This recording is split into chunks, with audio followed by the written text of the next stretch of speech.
Hello friends, welcome to my YouTube channel. Last video में हमने पढ़ा था बोहर मॉडल और वीडियो के एंड में मैंने बोला था कि हम नेक्स्ट वीडियो में बोहर मॉडल का कुछ एडवांस पार्ट कंटिन्यू करेंगे।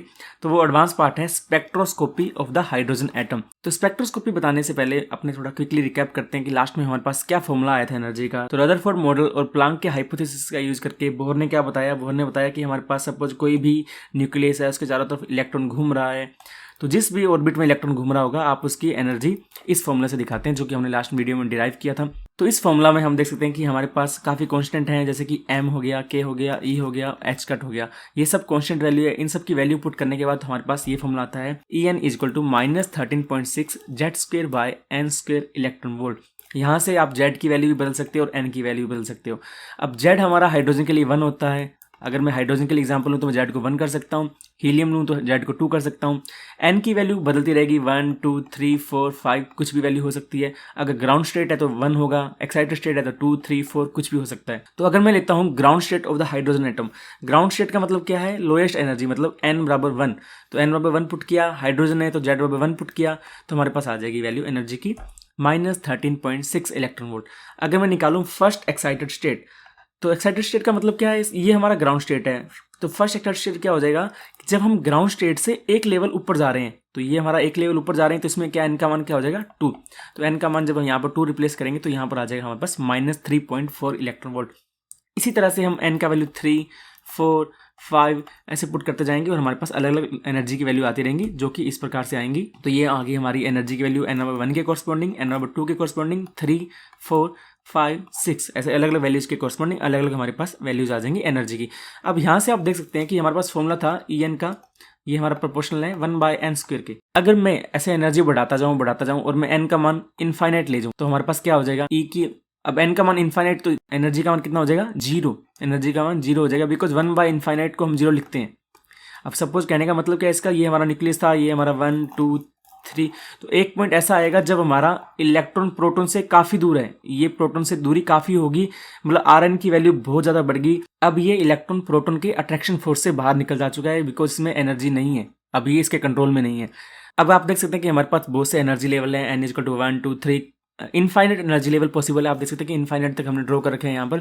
लेकिन क्या होगा अगर मैं सपोज मेरे पास कोई इलेक्ट्रॉन है n इक्वल टू 1 स्टेट में, n इक्वल टू 1 स्टेट में मेरे पास इलेक्ट्रॉन है कोई भी, उसको मैं थोड़ी एनर्जी दे दूँ।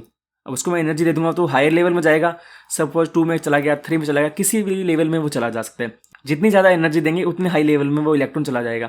लेकिन अल्टीमेटली क्या है, अल्टीमेटली उसको अपनी एनर्जी डिक्रीज करनी ही पड़ेगी। मैंने लास्ट वीडियो में बोला था, एटम हो चाहे इलेक्ट्रॉन हो चाहे इंसान हो, भाई सभी आलसी हैं, सभी को लोअर स्टेट पसंद है, सभी को ग्राउंड स्टेट में आना पसंद है। तो अल्टीमेटली इलेक्ट्रॉन क्या करेगा, सपोज मैंने इलेक्ट्रॉन को यहाँ से यहाँ भेज दिया, तो अल्टीमेटली वो आएगा यहीं पर, चाहे कैसे भी स्टेप में आए, लेकिन वो पहुंचेगा ग्राउंड स्टेट में।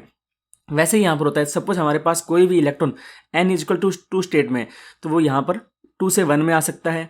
सपोज कोई इलेक्ट्रॉन 3 में है तो 3 से 2 में भी जा सकता है और 3 से 1 में भी जा सकता है।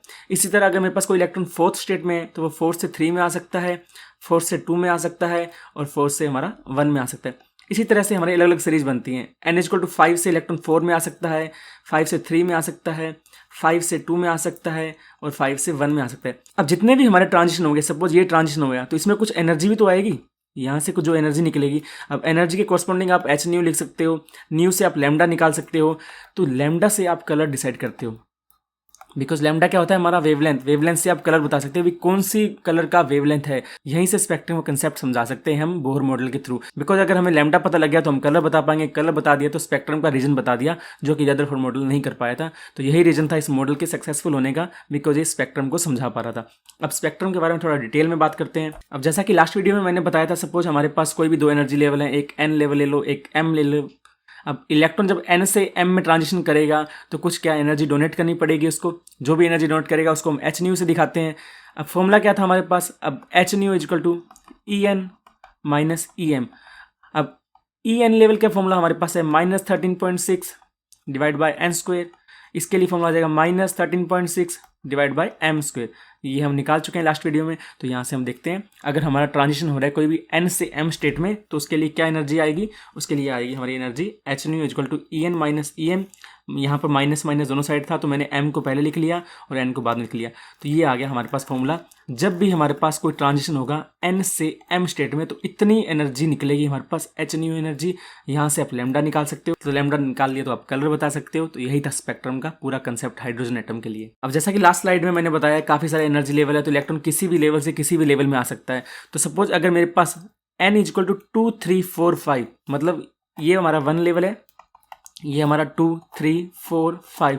अगर 2 से 1 में ट्रांजिशन हो रहा है, या 3 से 1 में ट्रांजिशन हो रहा है, या 4 से 1 में ट्रांजिशन हो रहा है, इस ट्रांजिशन को नाम दे दिया गया लाइमन सीरीज। इस ट्रांजिशन को नाम दे दिया गया लाइमन सीरीज, जो कि काफ़ी इंपॉर्टेंट है। पूछा जाता है कंपटीशन एग्जाम में भी, लाइमन सीरीज में ट्रांजिशन कौन कौन से पॉसिबल है। तो जो भी ट्रांजिशन हो रहा है ग्राउंड स्टेट में, किसी भी स्टेट से पॉसिबल है, 2 से भी हो सकता है, 3 से भी हो सकता है, 4 से भी हो सकता है, लेकिन अल्टीमेटली कहाँ पर आ रहा है इलेक्ट्रॉन? इलेक्ट्रॉन आ रहा है ग्राउंड स्टेट में, मतलब m इक्वल टू 1 में। तो यहाँ से इसको बोला जाता है लाइमन सीरीज। इसी तरह हमारे पास ट्रांजिशन हो सकता है, सपोज ये हमारा 1 2 3 4, ये हमारा 1 है इस बार, ये 2, ये 3, ये 4। तो अगर ट्रांजिशन सारे ट्रांजिशन n इक्वल 2 पर आ रहे हैं, तो कहाँ से पॉसिबल है? 3 से आ सकता है 2 में, 4 से आ सकता है 2 में। तो इस सीरीज को नाम दे दिया गया बाल्मर सीरीज। तो ये हो गया हमारे बाल्मर सीरीज। हिंदी में इसको बामर बोलते हैं, इंग्लिश में स्पेलिंग बाल्मर टाइप लग रही है, लेकिन बामर पढ़ा जाता है। अब इसी तरह जितने ट्रांजिशन होंगे सबके अलग अलग नाम दे दिए गए, पास्चन, ब्रैकेट, फुन। इसका एक डायग्राम दिखाता हूँ मैं आपको। अब ये है हमारे पास डायग्राम। अब ये है हमारे पास n इक्वल टू 1, जिसको हम ग्राउंड स्टेट बोलते हैं, और बाकी जितनी भी स्टेट है उनको सब बोला जाता है एक्साइटेड स्टेट। तो ये होगी हमारी first excited state, second excited state, third excited state. तो जब भी हमारे इलेक्ट्रॉन कहाँ से कहाँ आ रहा है, 2 से 1 में आ रहा है, इसको नाम दे दिया गया लाइमन सीरीज। जितने भी हमारे ट्रांजिशन एक में हो रहे हैं, जितने भी ट्रांजिशन हमारे एक में आ रहे हैं, चाहे किसी भी सीरीज से आए, उसको नाम दे दिया गया लाइमन सीरीज। और जब भी ट्रांजिशन सारे n इक्वल टू 2 पर हो रहे हैं, उसको नाम दे दिया बामर सीरीज।